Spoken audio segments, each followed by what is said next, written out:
Hello and welcome to each and every one of you members of the Idea Network. We are so glad you're here. Today we've got an incredible opportunity here from my friend Robbie Green. We're going to get to that in just a moment. But man, I am so glad to see each and every one of you made it through Easter Sunday. And what an incredible Easter Sunday so many of us had. And man, it was awesome to see all those amazing reports, people coming in, and then that entire week of exhaustion afterward. And then last Sunday, which was, I'm sure, devastating to everybody like it was me, we had an incredible Easter. And then the next Sunday, we were down by nearly 40%, like literally nearly 40% decrease in one Sunday, which is, well, it gives me opportunity for room for improvement. And so we're trying to pull some of those people back. I know that you guys are in the midst of that process, assimilating all those guests, reaching back out, and hopefully joining them into your membership. I know you're in the thick of it, just as I am, and just as our team is. What a gift it was to celebrate the resurrection of the Lord, and what a gift it is to be able to see new people coming to know Christ through the Easter weekend. Well, we are in the midst of a busy spring here in Las Vegas, and I know you are as well. But the Idea Network itself is really excited about what's coming up for the members of the Idea Network in the month of May. So special welcome to each and every one of you. Thank you for joining us right now live. And if you're watching this on repeat, I know a lot of you guys are busy in the middle of the day. You have to watch this later on. Welcome. We're really glad you're here. I want to just briefly throw at you what's happening in the month of May. I'm excited because the entirety of the month of May has some really great speakers that are going to be with us. Let me share them with you right now. We have Akeem Smith, who's going to be with us in the month of May, May 3rd. And he's going to be really addressing how to grow from that small phase to continuation of growth. And I'm excited about having Akeem. Tom Rayner is going to be joining us on May 10th. And Tom actually has got a couple things to be sharing with us throughout this year. I'm not going to share too much about what's coming up in the summertime, but he'll be back with us. Tom is becoming obviously a good friend of the network. Of course, our friend Paul Davis, president of ABWE, is going to be joining us as well on May 17th. Dan Bergman. Now, as much as I love Paul and Akeem and Tom, I'm excited about what Dan specifically is talking about, because Dan is going to be addressing our members and talking about how you can integrate social media to help build your influence to advance the kingdom of Christ, as well as build your local congregation. And then Corey Knopf is going to be sharing, one of our own team members, not only an official member of the Idea Network, but one of the team members of the team of 10 that work for the lead team at Idea Network. We're gonna be glad to have Corey. He's gonna be talking about developing deeper communication and relationships within your local network. So, man, an incredible set of round tables for the month of May, and you're gonna be here for as many as you can. I'm excited about it and looking forward to each and every one of those. Not only that, but in the month of June, that leads us right into June. We have been behind the scenes putting together the LGBTQ webinar, how your church can effectively reach the LGBTQ community with the gospel of Jesus Christ. While the political world continues to make this an issue of politics, well, kingdom mentality says, how do we reach people with the gospel of Jesus Christ, no matter who they might be? And we have some great sessions planned for you, 4 incredible leaders that are going to be sharing.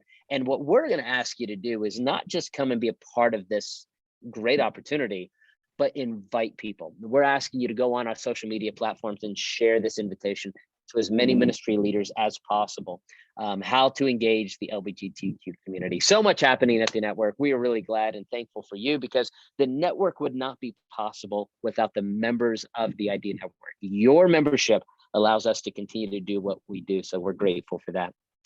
Well, I'm going to throw it over to my pal, my partner, Jeremy Rands, and ask him, as the Vice President of Initiatives, to continue to open us up this wonderful Tuesday afternoon. Hey guys, good to see you on today. Good crowd on. Hey Mike, we were talking about you in the great event that you hosted down in Florida, and we were in a meeting before this, our lead team, and man, what a great event that was. And we want to thank you for all the hard work that you and your staff put into that. And we've heard a lot of good response from the people that were there, how encouraged they were. And for those of us up north, just to see the sun was incredible. So thank you for providing that. We're going to ask you to pray, Mike, if you would, in just a moment. But I also see someone on here, Christopher Collins. If that is the Christopher Collins that I'm thinking of, I believe someone sponsored him and he's able to be a part of this membership. And so I want to welcome him. Christopher also is going through just a difficult time. And I'm not sharing anything that you haven't already seen on Facebook, but just going through a difficult time, and he needs our prayers. His daughter, young daughter, is going through a difficult time as well, just with some suicidal thoughts. There he is. Hey, Chris. And I want Chris to know that we are praying for you. And this is a great, Tuesdays are great to get ideas, but I also want you to know that as a group and as a community, we're praying for you guys as well. And what you're going through in your families and what you're going in your ministries, we do care. And we're here to support you and to lift your name up. And so, Chris, thank you for being on today. I think this is your first time, Chris, isn't it? Yeah. So I hope this is a help to you. But I want you to know we're praying for your family. So, Mike, if you would pray for us today, and remember to pray for Chris's family as well.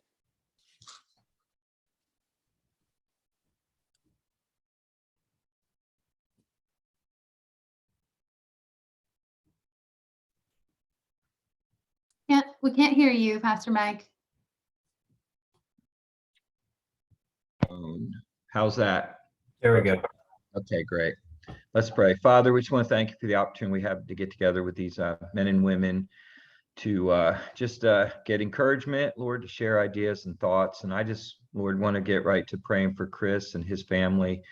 God, I just pray that you would strengthen him for all that he's dealing with, not only in ministry, but with the concerns he has for his daughter. I pray you'd bring healing to her in this situation and strength and comfort. God, I just pray for all the things you know, Lord, that we aren't aware of, and just bringing them to your throne right now, God, and interceding for him. Lord, help us with this time today, that it would be used well, and God, that it would benefit your kingdom. We pray this in Jesus' name. Amen.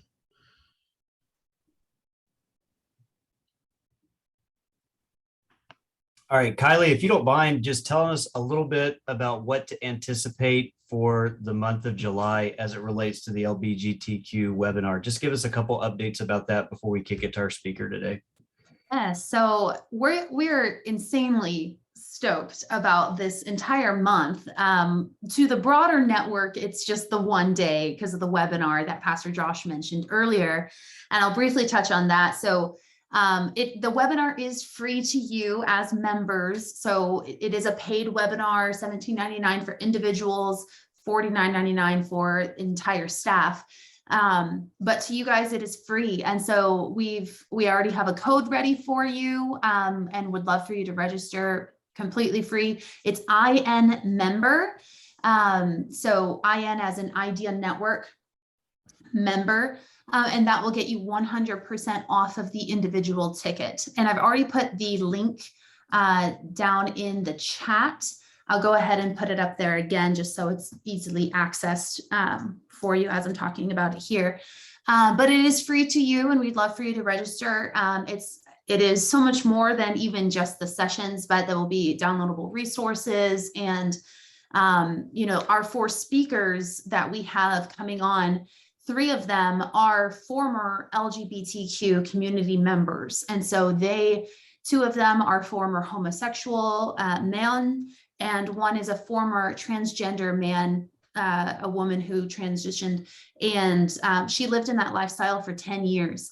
And she got saved, and a year and a half after she got saved, she transitioned back to being a woman after the Holy Spirit took that year and a half to work on her heart. And so her testimony is extremely incredible.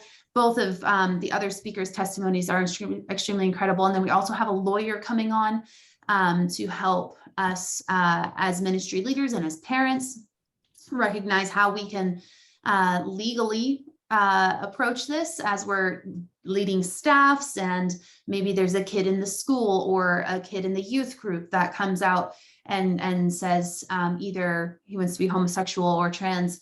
Then how can you legally approach that? And speak to them without endangering your organization. And the others will speak on their personal experiences, firsthand experiences. Why did they enter into that lifestyle in the first place? And how did God redeem them out of that lifestyle? What was it that a Christian said to them that turned them away from the gospel? And what was it that a Christian said to them that brought them to the gospel? And there's things that we can say sometimes that kind of just ruin our chances of reaching this community. And we want to avoid that. And so really looking forward to that content. And then after the webinar, the next few Tuesdays there in June, Jim Childs, who's one of the speakers, he will actually be staying with us and going deeper into the conversation to really dive deep and answer the even harder questions and give more specific stories. You know, in evangelicalism, in just the world as a whole, Christian or not, this is a huge concern for parents. This is a massive topic for school leaders. And it's the most requested thing that we have right now is, you know, how do we deal with this? When we all were in school, this wasn't taught. It wasn't talked about.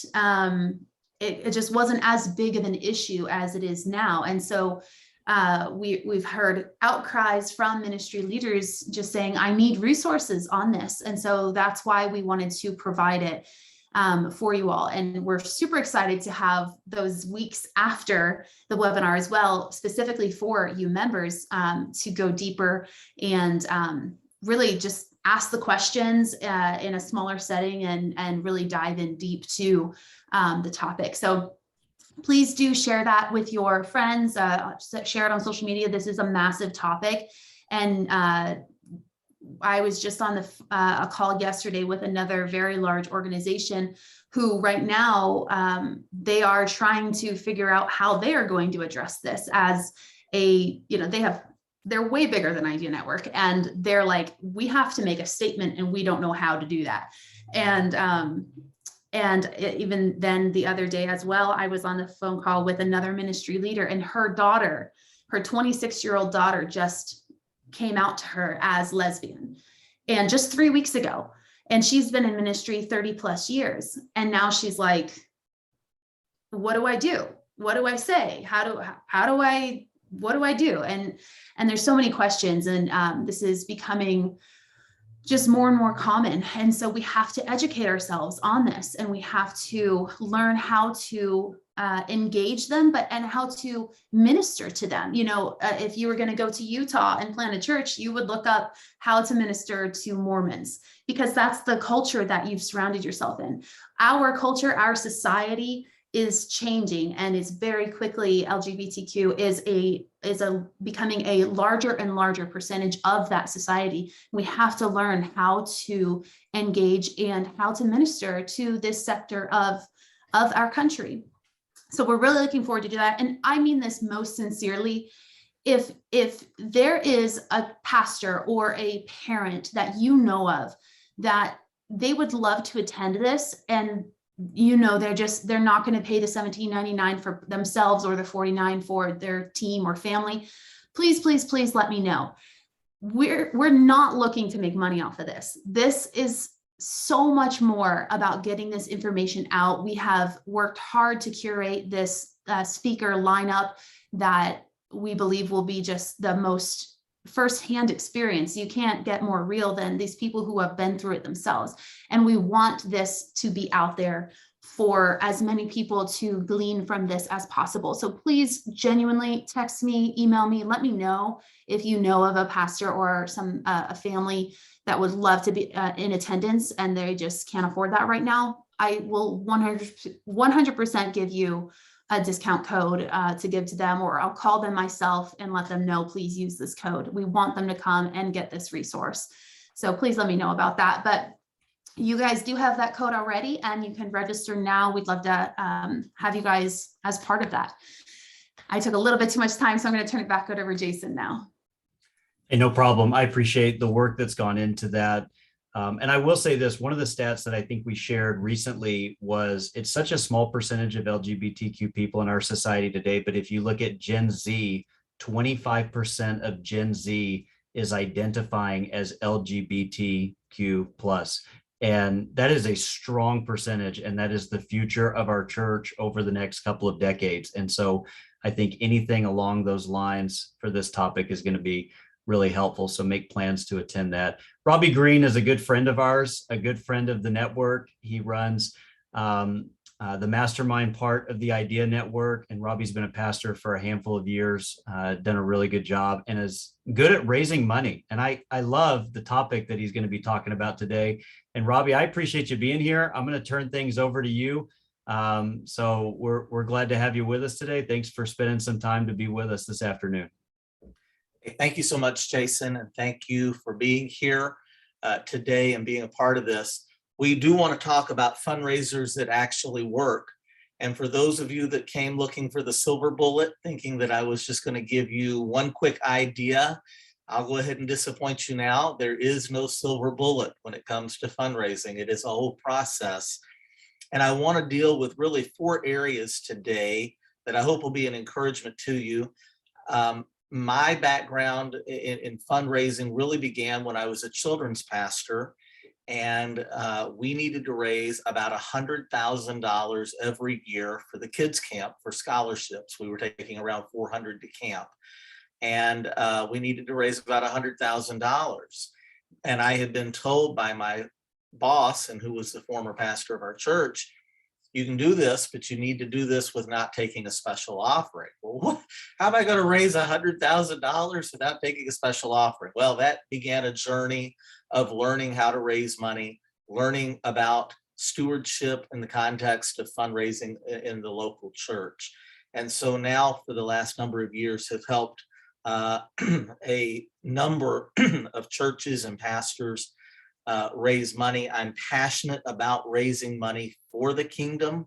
And so I hope these things will be a help to you today. So number one, before we even dive into how we raise the money, we have to understand why people give. Pastors, if you don't understand this, friend, if you don't understand why people give, you're missing a really important strategic thought here. There are 3, all the statistics, everything that the research backs this. There are 3 primary reasons that people give to your organization. Number 1, belief in the mission. They give because they believe in what you are doing. Now, I'm going to let you in on something you already know, but you're competing for their dollars. Here's a staggering statistic. In 1990, churches got 60% of all charitable gifts given to charity, given to 501c3s. In 1990, churches got 60%. In just a 30-year period, we have lost half of our market share. We are now gaining 30%. So we're still the largest subgroup. In other words, the good news is people give to churches and religion more than they do any other nonprofit. The bad news is we've lost half of our market share.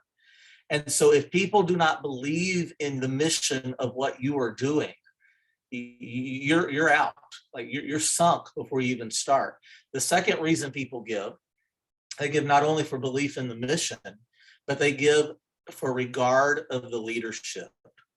Now, I have been talking about this for several years now, and I continue to hear mixed comments. And so who am I to say that I'm right and you're wrong? But I'm just going to tell you what I've discovered.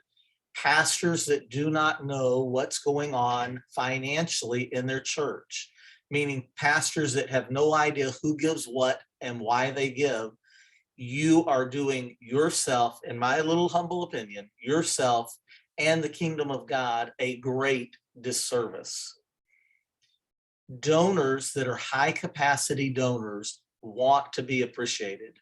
And if you don't believe me, send money to the local food pantry. Send money to the local abortion clinic or pro-life clinic. Don't send it to the abortion clinic. Send money to the to your alma mater. I mean, many colleges, most colleges, that's all the president does is travel to raise money.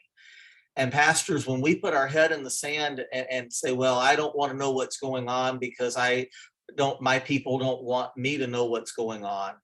Yeah, I'm seeing the comments post up here. Thanks, Thomas. I'll make a reminder for myself not to send money to the abortion clinic.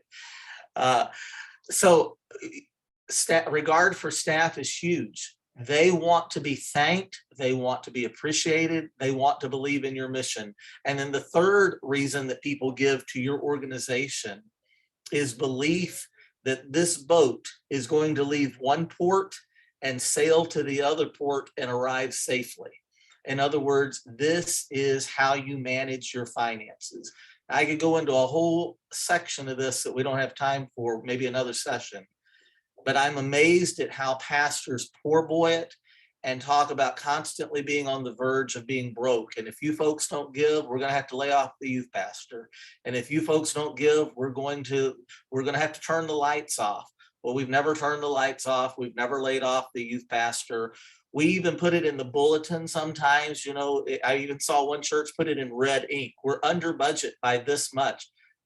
Friends, poorboying it and giving people this idea that the church is not, you know what, we come out of the summer, it's like we're under budget. Of course you're under budget.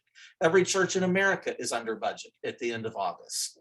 And so people give to something because of belief in the mission, regard for the staff, but the confidence that this organization is not getting ready to go broke. We were on vacation several years ago in a church. We were in the church and the pastor stood up and lectured us about how they were $43,000 under budget. And I thought, well, this is good, because I was looking for somewhere just to dump $43,000 of my hard-earned money this morning. And so I'm going to go give $43,000 to a place that they're not certain they can keep the light bill paid through next week. See the logic in that? It doesn't make sense. So understand why people give. Now, when we're talking about raising money, I maybe should have put this in context. I'm not talking about bake sales, garage sales, yard sales, golf tournaments. We're talking about capital fundraising campaigns, large fundraising campaigns that need to require raising a lot of money. Understand that people give to buildings more than they give to debt reduction. Now, that's just a fact. You can build a building, renovate a building, and raise more money usually than you can for paying down debt. Doesn't mean you shouldn't pay down debt.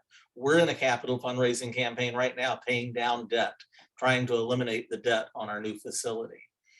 But understand why people give. And then I would say this, the first campaign that you do is always the highest.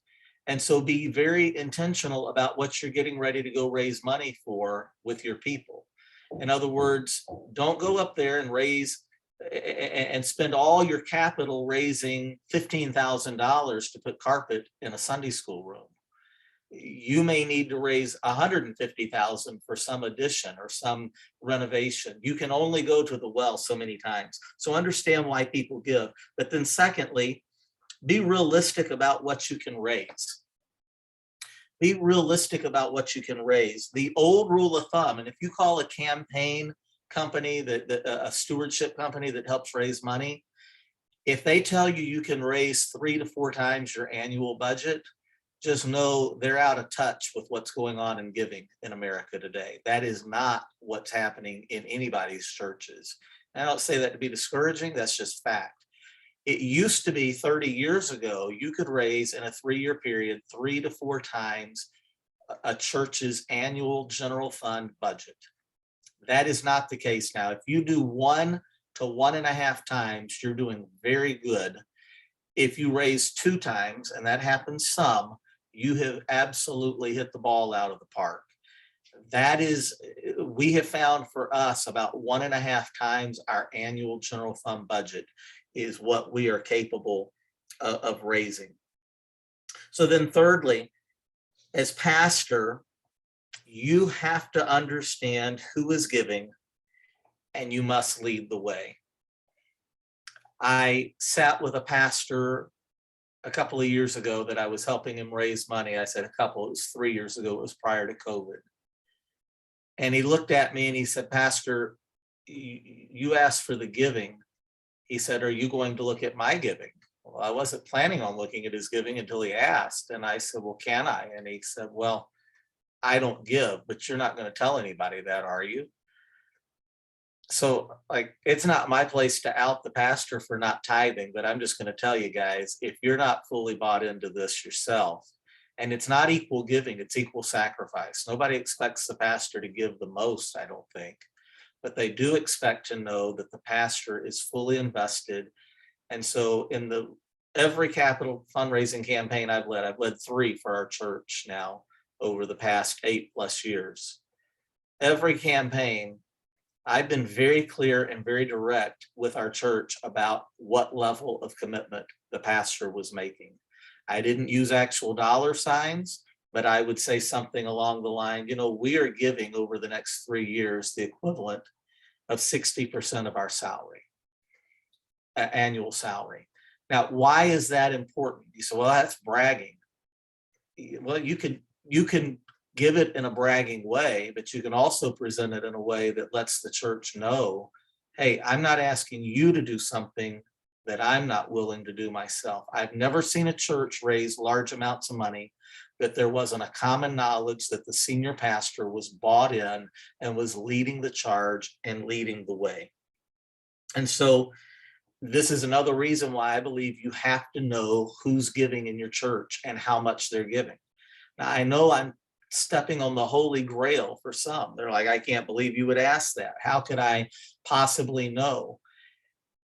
You may have it in your constitution. Your deacons may not want you to know. I would encourage you, get the books, everything that you can by J. Cliff Christopher. He is a Methodist, and we wouldn't agree on everything in his theology, but boy, he is spot on his stewardship. It changed my thinking totally. If you want the book, it's not your parents' offering plate. That's what you need to go after. You need to get that, and you need to understand what's going on and why you have to know. So why do you have to know? Because here's the reality. This is probably the biggest misunderstanding about raising money, is that everybody, and I see this often, so we need everybody, if everybody in our church just gave $500 a year for the next 3 years. Well, you know what the problem with that is? Everybody in your church is not going to give $500 over the next 3 years. You've got some little widow ladies in there that could never give $500 over 3 years. And you've got some rich people in your church that just spent $500 eating out with their family on Friday night and going to the movie and entertainment. So it's not equal giving, it's equal sacrifice. And so what does that mean? It means that 8 to 10%, listen to this, guys, this is staggering. 8 to 10% of your church is going to give 66% of your capital fundraising campaign. 8 to 10% of the people in your church are going to give 2/3 of the money. I wrote this down because I wanted to come in here making sure that I had my facts straight. Our last capital fundraising campaign, we raised a little short of $4 million in 3 years. 10 of those families literally gave $1.3 million. 10 families, $1.3 million. Another 45 families in our church gave a total of another $1.3 million. And then another 280 families gave the rest. Now, the statistics are going to look different. In our church, we have about 500 giving units, and we found that about 70 to 75% of the giving units gave to the capital fundraising campaign. And Josh, I think that was pretty similar results that you guys experienced there at Southern Hills. This is just what happens in fundraising. And why is that important? Because you've got to develop a strategy that reaches these top 10%, that reaches these top X% of families in your church.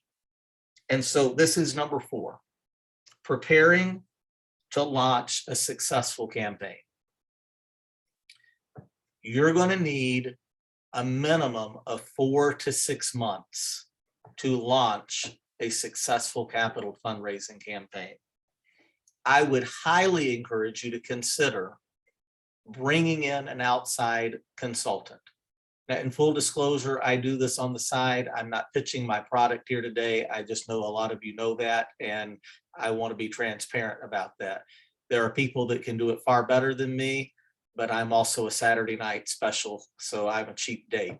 But you can plan on spending in a normal setting, you're going to spend around 3% of what you raise for a campaign consultant to come in.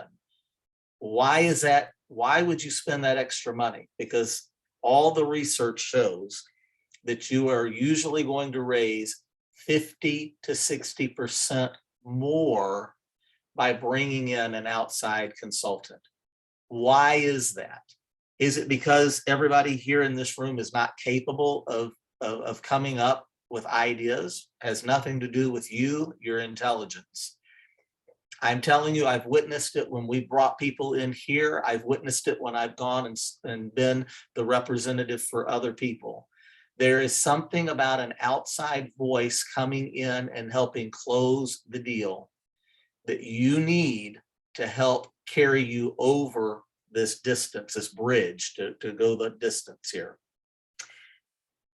Now, when you present your materials, your visions, your video, everything you do has got to be tied to life change.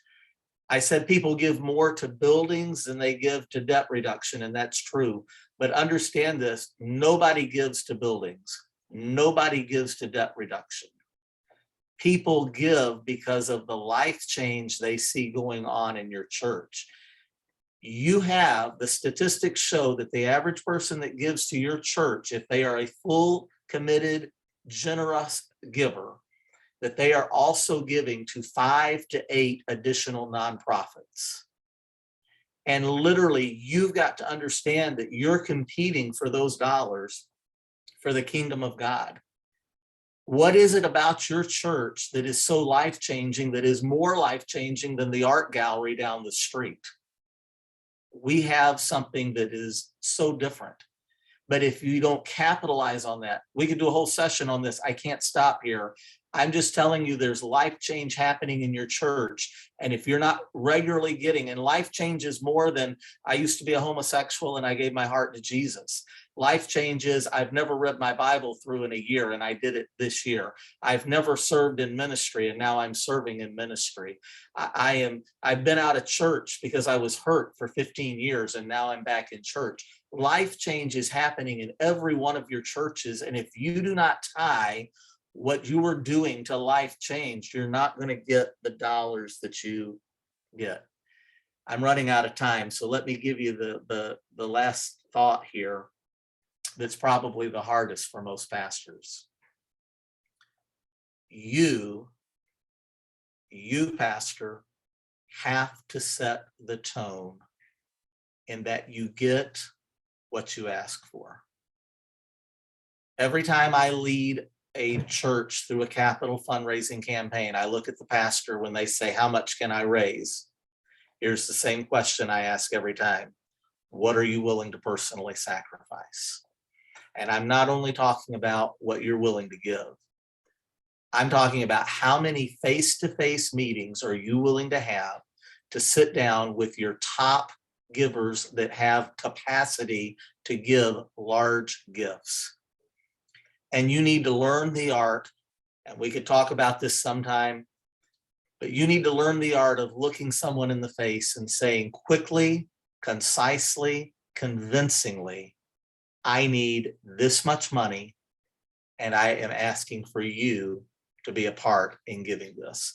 And then, Pastor, this is hard for us, but shut up, smile, and wait for their response. That's hard. You say, Pastor, I may get rejected. I get rejected. Hey, by the way, We all get rejected every Sunday. We were down 42%, Josh. Don't feel bad. We broke the 40% mark this past Sunday. We were down 42%. 42% rejected me this past weekend. I gave an invitation Sunday in the second service and hardly anybody moved. Hundreds rejected me. Why in the world do we get the idea I'm afraid to raise money because I might get rejected? Of course you're going to get rejected by some, but here's the biggest mistake that I found that we make as pastors, and that is not asking for enough. They're going to say one of two things when you ask them for money.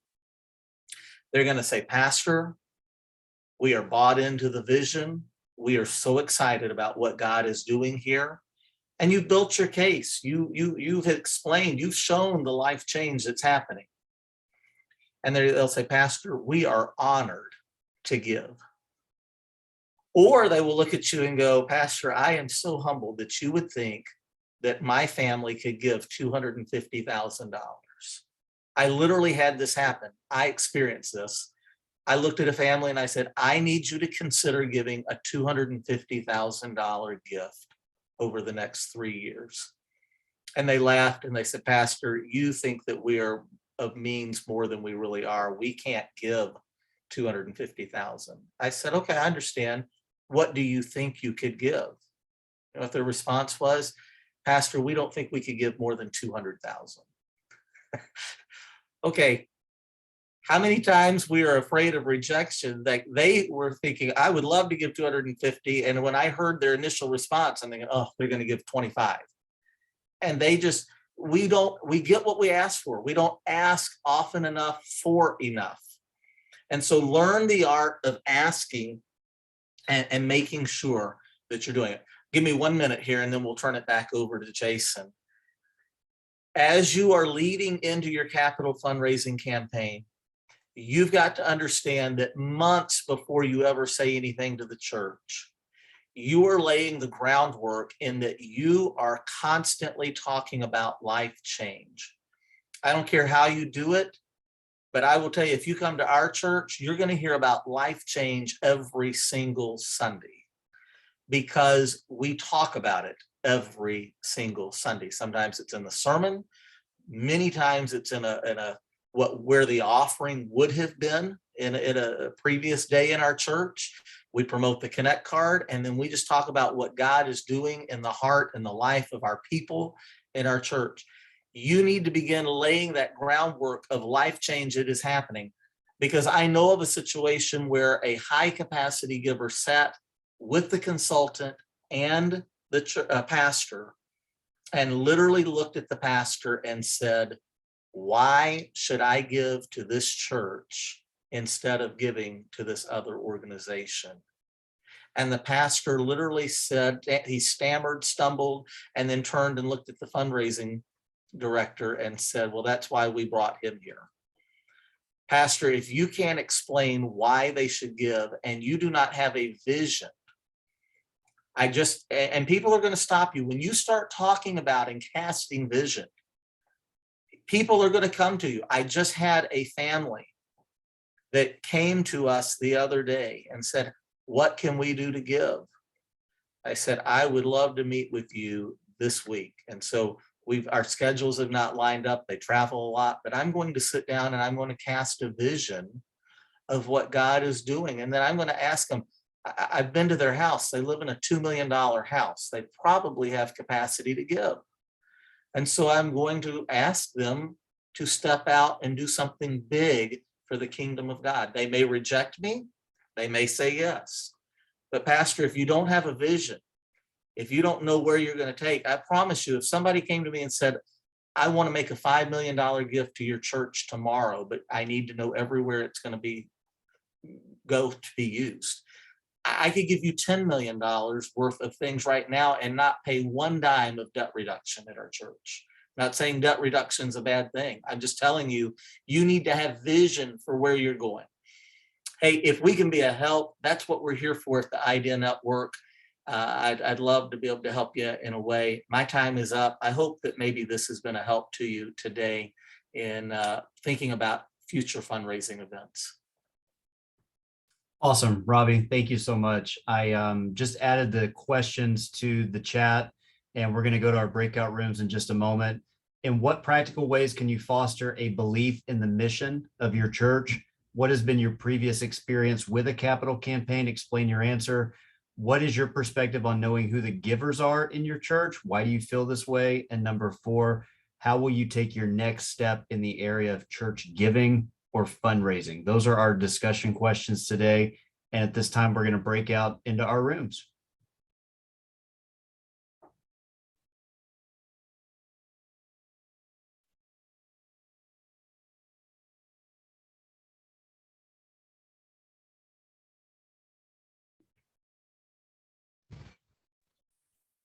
Just to begin here, Steve, how you doing, man? Hey, how are you, Rob? Good. Steve and I go way, way, way back. Way back. So, Way back. back to my college days, starting Right. to fight with Steve. That's right. Oh, far removed from those days. Well, anyways, number 1, here we go. In what practical ways can you foster a belief in the mission of your church? What practical ways can you foster a belief in the mission of your church? Such a great question. I like how it's worded. Who would like to go first on that one? I'll jump in. I was waiting for somebody else, but I'll jump in. One of the ways that we do it here is it's all through our membership process. So we talk about our mission, our vision, our values, and that sounds like, oh yeah, every church does that.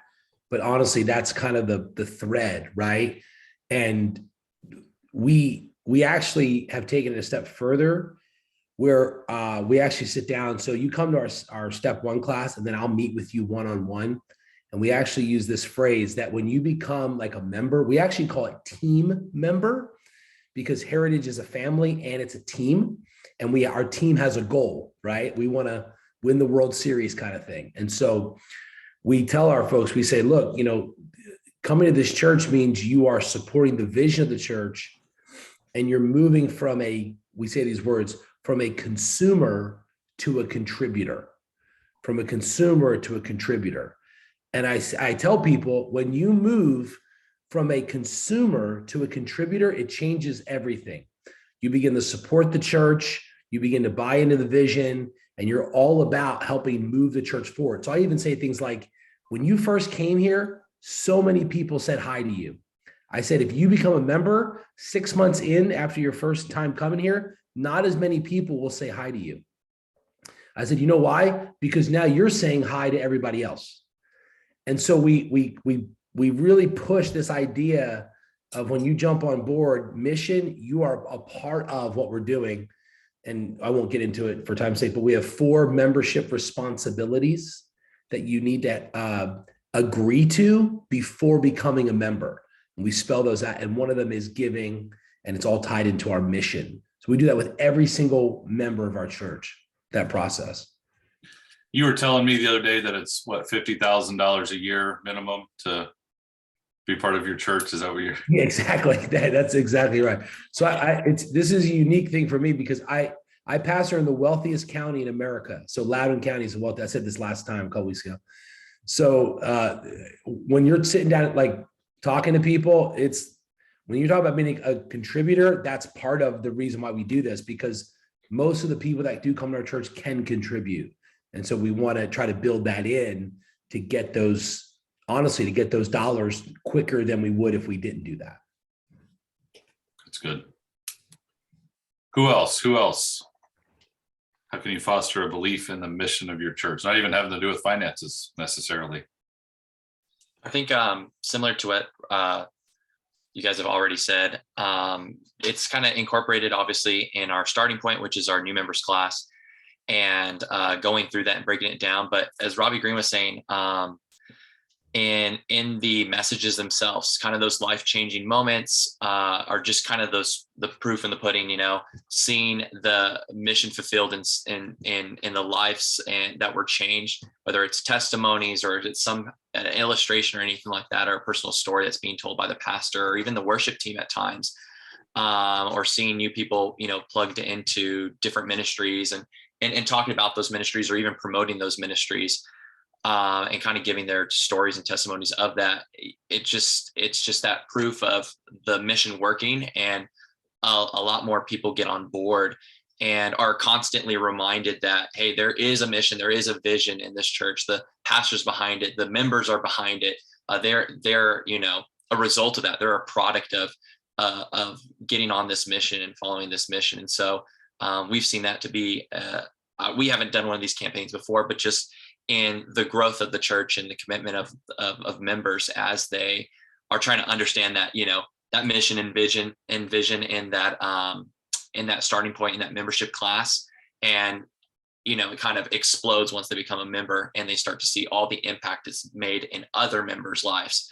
Because everyone comes in as that newbie member that exactly, as you were saying, they're coming in and waiting for everyone to say hi to them. They're the new member. And then eventually they realize, man, I'm the one, I'm being transformed. My life's changing. Now I'm saying hi. I'm the one greeting everyone.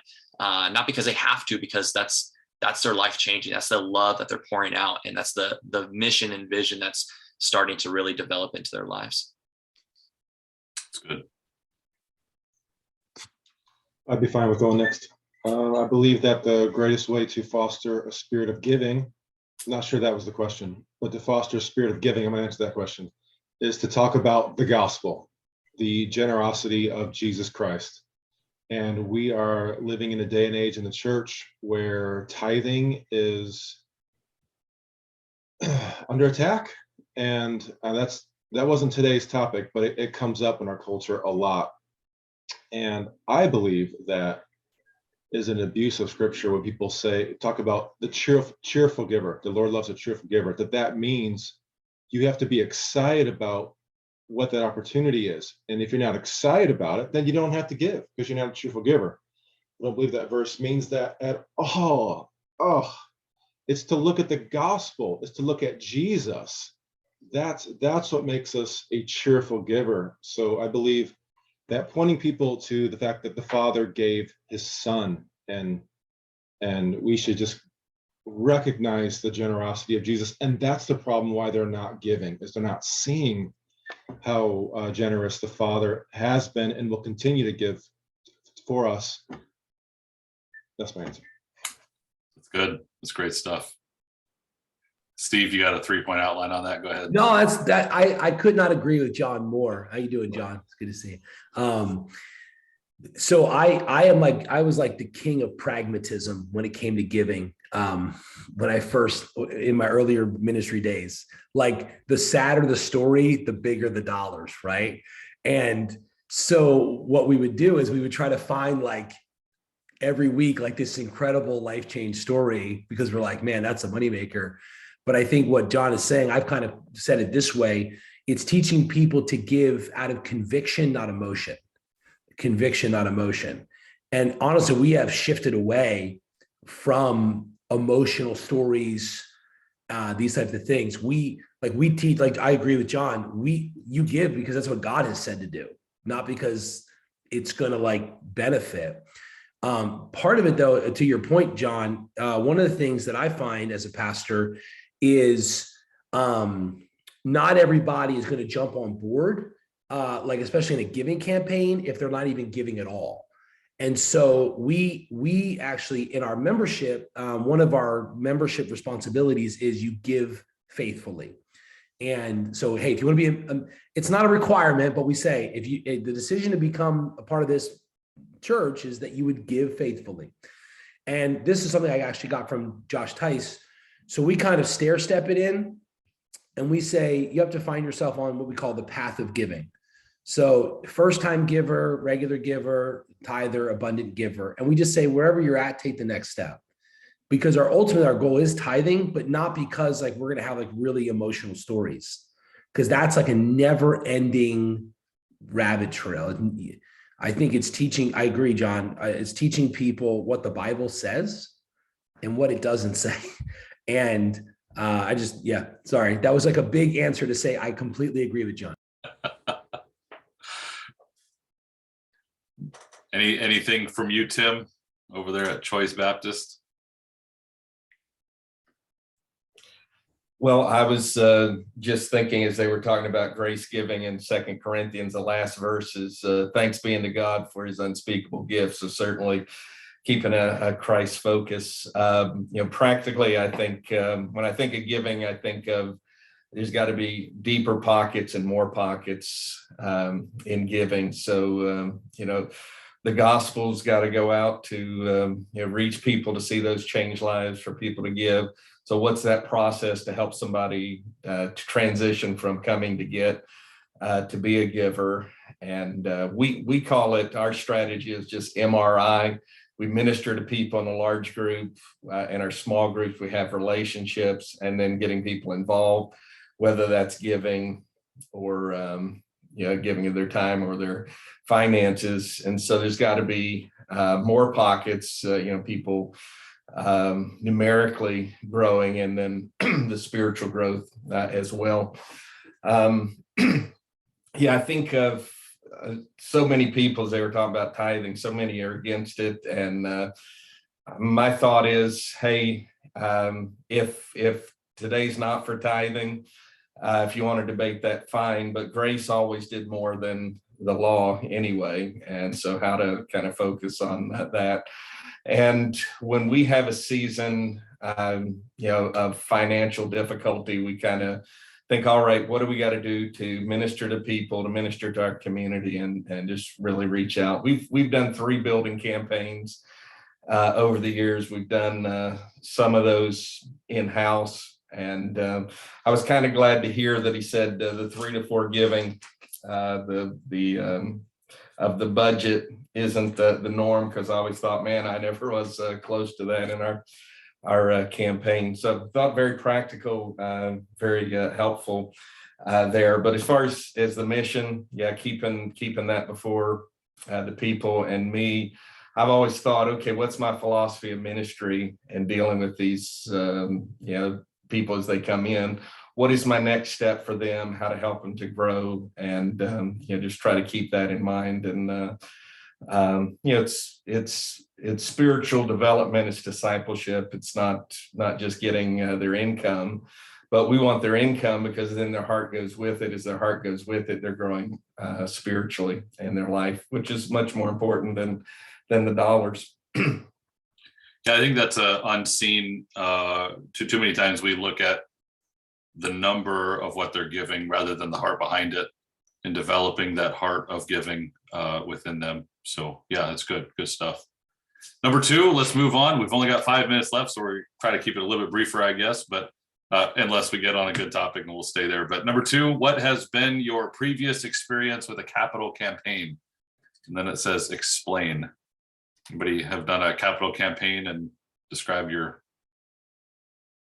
the wonderful joy that those are?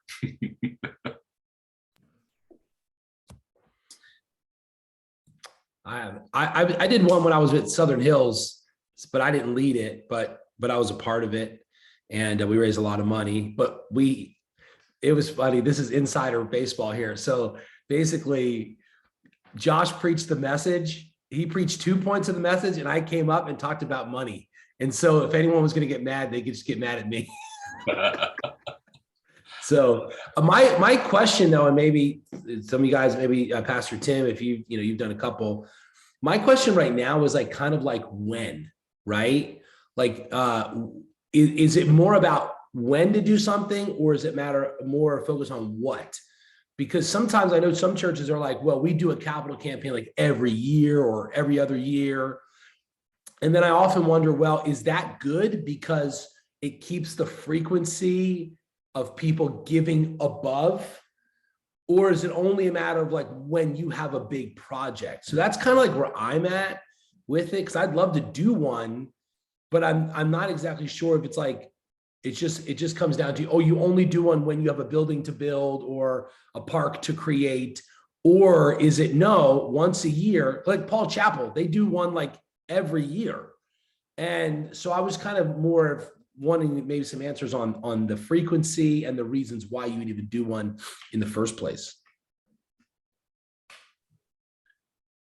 It's not much of an answer, and I'd love to hear from, but John, go ahead, John, you have your mic unmuted. My answer to that would be that it sounds like that question to me sounds like we're putting the cart before the horse. And it's back to question number one, belief in the mission. I think it's all comes down to what is your mission, Steve, at Heritage, and how do you need funding to accomplish that mission? Is it a yearly mission? That's where the need is, or are you going to save up once every however often and go big? And I'm curious if that's what you're thinking. If you could actually get more, if you let it build up a little bit and then pull that card out and really raise it, Yeah, I'm in a unique spot, John, and I appreciate the question, because basically where I'm at is, there's a lot of money like in our area. And so I often wonder, well, if I don't ask for it, they're going to give it somewhere. And so I just feel like maybe I should ask for it and kind of create that. And what I mean by like a lot of money, like the median income in our area is like $130,000. And so, we don't, by God's grace, we are not struggling financially, like week to week. But I also feel like, well, people want to give. There's like a mindset here, like people make a lot of money. And I think they sometimes feel bad for how much money they make, in a sense, like they want to give some of it back. So let me give them that opportunity to do that. And that's kind of why I would like think, okay, maybe every year, hey, or every other year, man, we always focus in on an extra offering so that people in our church can be like, yeah, I'm glad you do that, because I would rather give it to you because I'm going to give it somewhere. That would be more the reason. I'll just share with you my perspective, but it sounds like we're definitely in a different, obviously, culture out here, kind of more blue collar, hoarding, backwoods of the Pacific Northwest. But we were doing something every single year under our former pastor, always pushing towards a building project. And then at the very end of the year, we'd always give towards a Christmas project, happy birthday, Jesus, or whatever. And that became very taxing on the people to constantly be asked for money.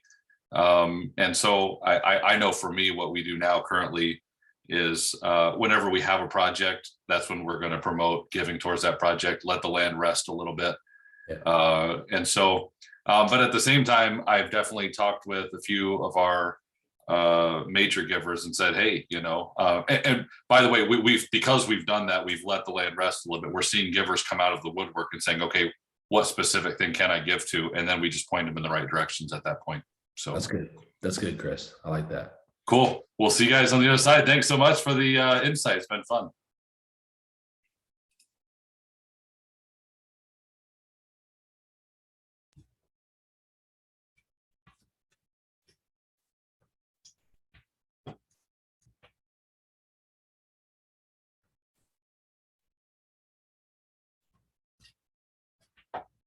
All right, we're just coming back into our main session, and I want to go ahead and turn it over to our three moderators. Chris, I want to give it to you first. Just recap, give us 30 to 45 seconds of your room and what it was like there. Recap what we missed out on. You absolutely missed out on some fantastic things. First of all, shout out to your wonderful daughter there in the background. Tell her we said hi.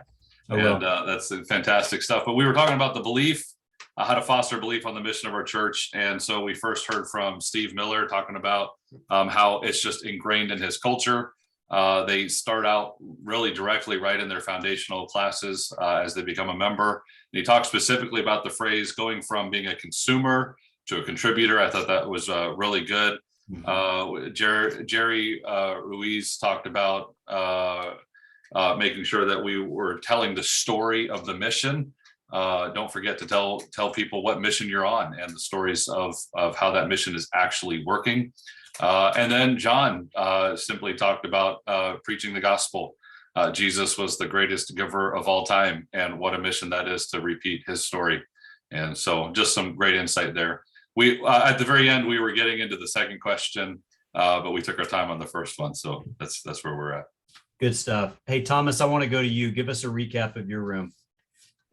Yeah, so Tommy talked about every single week, he somehow weaves in his mission, whether that's in the sermon, the generosity talk, or whatever else, and then specifically ties that into a story of life change so that anybody in his church, if you walk in there and ask them what they're doing and what their mission is, they're able to tell you, and to tell you what it is accomplishing in their context, which I thought was good. And then in the area of campaigns, Mike talked about coming at least every 30 days and giving an update of how the campaign's going and success stories and celebrations. And then we kind of took a little side detour on something that Tommy talked about, and that is how him coming after a failed campaign from his predecessor. And so he talked about, in that scenario, making sure that you have laser focus in your vision and very clear for people. And then Ryan talked about that same topic of having very personal conversations with people in your church after that to say, hey, this is why it failed, and this is how we're going to move forward with wisdom and do it right this time to build that trust back. Awesome. Thanks, Thomas. And Tommy Thompson added some resources there to the chat. I want to draw your attention there as well. Mike, if you could just give us a recap of your room real quick. Okay, let me start with a book, Not Your Parents' Offering Plate, just so you guys can have that as a reference. We really talked about, in belief in the mission, the consistent thing was stories of life change, and just telling them, not just from the pulpit, but just in your conversations every week with everyone you talk to, and then really within your leadership, and really creating the culture of where you're bringing those stories back to what we call in our church your campfires. And so, everyone has their place, their influence within the church, but just disseminating stories, not out of manipulation, but just authentic sense of what God is doing, of moving those stories. And every church has its signature stories. It's that guy, that woman, that thing. Is some of them never grow old, and really anchoring to that and continuing telling those stories like that. Also, we were talking about, on the second thing, former capital campaigns, talked about some fear of asking, and depending on your culture, but we believe there's a truth that's consistent no matter where you are economically. There's always that top tier people who are able, we say 20% give 80%. So they may look different in your culture, but I would say it's just true that God always has those people in there to fund his kingdom. And, you'll find out when you're asking, and God will bring them up. So I don't think, even if you're in a really repressed area, that you have to think there's not people there that have that capacity to do a greater portion. That's just a gift God gives to people. Don't be afraid of it. Great take. I appreciate all you guys moderating. Special thanks to Robbie Green for our talk today. Such practical stuff. And Robbie, thank you for being with us today and sharing that. Want to tell you what's next. Next week, May 3rd, as Josh mentioned earlier, we've got Akeem Smith, increasing Sunday morning guest attendance. That's what Akeem is going to be talking about next week, next Tuesday. You won't want to miss out on that. Special thanks to Robbie for leading our chat today. Thank you guys for staying a couple minutes extra. Good resources, good conversation today. And we appreciate you. See you guys next week. Have a good day.